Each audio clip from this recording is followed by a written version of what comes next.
اصلاً یہ سب چیزیں ان کے اندر ایک تبرک پیدا ہو جاتا ہے، ان کے اندر احترام آ جاتا ہے، ان کے اندر بعض اوقات برکت اور شفا بھی آ جاتی ہے امام حسین سے منسوب چیزوں کے اندر. دیکھیے یہی وجہ ہے کہ آیت اللہ حسین بروجردی فرماتے تھے کہ امام حسین علیہ السلام اتنے بلند مقام پر فائز ہیں، اتنے واجب الاحترام ہیں کہ ان سے منسوب ہر چیز کا احترام کرنا واجب ہے. یہ آیت اللہ حسین بروجردی کہا کرتے تھے. اور ان سے منسوب جتنے بھی وسائل عزاداری، آیت اللہ بہجت کا پچھلی مرتبہ میں نے پیش کیا تھا آپ کو کہ کالا لباس، زریحیں، علم، تابوت، ان سب کا احترام، یہ سب وسائل عزاداری، ان سب کا احترام کرنا ضروری. حتیٰ کہ اگر آپ دیکھیں کہ آئمہ کے قبور سے دور جو شفا والی جو جالی ہے وہاں پہ بھی لوگ آ کے مس کرتے ہیں، وہاں سے دھاگے وغیرہ جو ہیں وہ برکت کے طور پر وہاں سے جو ہے وہ لے کر جاتے ہیں اور ان کو شفا ہوتی ہے. امام کی صرف اس جالی سے جو ان کی قبر سے دور بھی ہے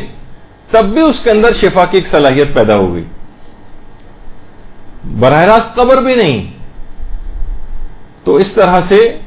ان چیزوں کی اہمیت کتنا آپ دیکھتی ہیں کہ دسترخوانے جو وہاں پر دسترخوان ہوتے ہیں اور باقاعدہ امام کے جو مضیف اور وہاں پر جو کھانے وغیرہ آپ اکثر وہاں جا کر حرم کی طرف سے کھاتے ہیں، اس کے اندر ان کھانوں کے اندر ایک برکت. وہاں کی جو روٹیاں، جو سوکھی ہوئی روٹیاں ہوتی ہیں، آپ نے دیکھا ہوگا ایرانی اور عراقی کتنا منتیں سماجتیں کرتے ہیں کہ ہمیں وہ سوکھی ہوئی روٹی کے ٹکڑے دے دو کم سے کم. اس کے اندر ایک شفا کی خصوصیت پیدا ہو گئی. تو ان سے منسوب چیزیں وہ شفا ہے. جب بھی آیت اللہ اسحاق فیاض فرماتے ہیں کہ اہل بیت کے عزاداروں کے لیے مجلس عزا کے تبرک کا اہتمام کرنا بھی تعظیم شاعر حسینی میں شامل. ان کے لیے تبرک کا اور کھانے وغیرہ کا اہتمام کرنا یہ خود ایک کتنا بڑا ثواب کا کام ہے اور تعظیم شاعر میں اس کو سمجھا گیا. تو ان سے منسوب چیزیں حالانکہ نسبت آپ خود ہی دیتے ہیں. جب بھی روایتوں کے اندر ہے کہ ہمارے چوتھے امام امام زین العابدین علیہ الصلوۃ والسلام،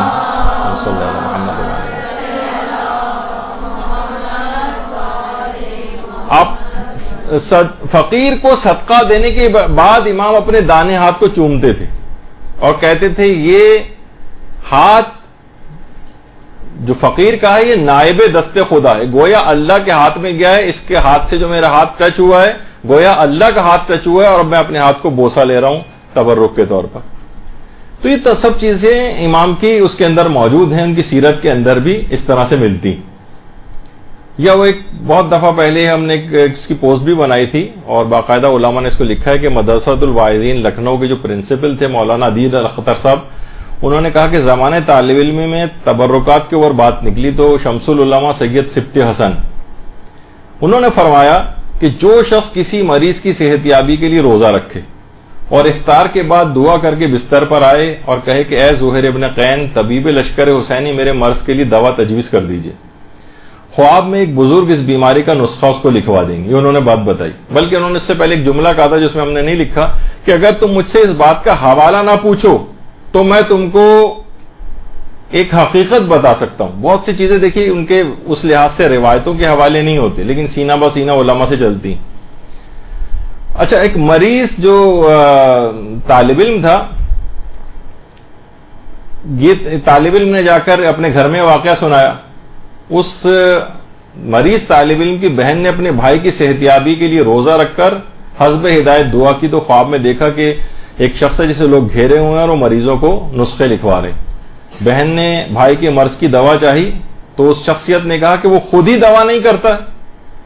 کہا کہ نہیں، اس نے تو بہت دوائیں کی ہیں. کہا وہ مجلس حسین کا تبرک کیوں نہیں لیتا ہے. صبح ہوئی تو خاتون نے واقعہ بیان کیا، بھائی نے تسلیم کیا کہ ہاں بے شک میں بعض حالات ہوتے تھے، رش بہت ہوتا تھا، میں مجلس سے نکلتے وقت تبرک نہیں لیتا تھا، لیکن انشاءاللہ اب آئندہ ایسا نہیں کروں گا، لائن میں بھی لگ کر تبرک لینا ہوا تو لوں گا. اس کے بعد اس مجلس میں گیا اور شریک ہو کر اس نے زحمت اٹھا کے تبرک لیا اور استعمال کیا اور اس کے بعد اس بیماری سے اس کو شفا ہو گئی.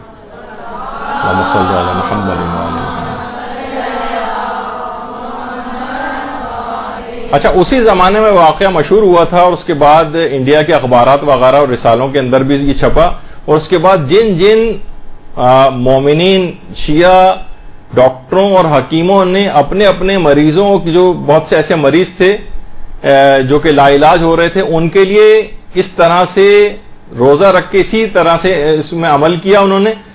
تو اس کے بعد ان بہت سے مریضوں کو بھی شفا ہوئی۔ تو یہ بہت ساری چیزیں ایسی ہیں کہ اب آج کل مادیات کے غلبے اتنے زیادہ ہو گئے ہیں، شکوک و شبہات اتنے زیادہ ہو گئے ہیں، لوگوں کا ان چیزوں پر اعتقاد نہیں رہا ہے کہ ان چیزوں کے اندر کیسے تبرک، مجلس اعضاء کا تبرک ہم نے تو بنوایا، اس میں اس تبرک کی کیا بات ہے، اس میں شفا کی خاصیت کیسے پیدا ہو گئی؟ تو دیکھیے کتنی چیزیں ایسی ہیں۔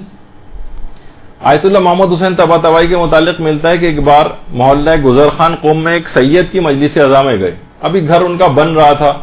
تو انہیں ایک دوسری جگہ بٹھایا گیا علامہ کو، تو انہوں نے صاحب خانہ سے پوچھا کہ اس گھر میں کب سے عزاداری ہو رہی ہے؟ یعنی جہاں عزا خانہ تھا اس کے علاوہ کسی اور جگہ لے جا کے بٹھا دیا گیا تھا، گھر بن رہا تھا۔ صاحب خانہ نے کہا 40 سال سے زیادہ ہو گئے۔ یہ سننا تھا کہ علامہ طباطبائی فوراً اٹھ کر پرانے حصے میں آ گئے جو زیر تعمیر تھا، اور فرمایا جو جگہ 40 سال سے امام حسین پر گریے کی گواہ ہو، اس میں اتنی پاکیزگی آ جاتی ہے کہ اس سے تبرک حاصل کرنا چاہیے۔ تو یہ سب چیزیں ان کے اندر ایک دیواروں کے اندر ایک تقدس آ جاتا ہے، ان کے در و دیوار کے اندر ایک تقدس آ جاتا ہے، اس فرش عزا کا ایک تقدس آ جاتا ہے۔ اسی طرح امام حسین سے منسوب یہ ذوالجناح، اس کے اندر بھی اس طرح سے تقدس آ جاتا ہے، اس کا ایک احترام لازم ہو جاتا ہے، اس کی توہین وغیرہ کرنے کی اجازت نہیں۔ فطرس وغیرہ کا جو آپ اکثر سنتی ہیں وہ فرشتے والا واقعہ، اگرچہ اس پہ علماء کی کافی بحثیں ہیں سند اور متن کے اعتبار سے، اور علماء کے فتاویں کبھی اور انشاءاللہ ان کو ذکر کریں گے، لیکن بہرحال اس واقعے کے اندر کیا تھا کہ اس فرشتے کے بالوں پر امام حسین کے لکڑی کے جھولے سے مس ہونے کی وجہ سے واپس آ گئے۔ امام حسین کے جسم سے بھی مس نہیں ہوا تھا،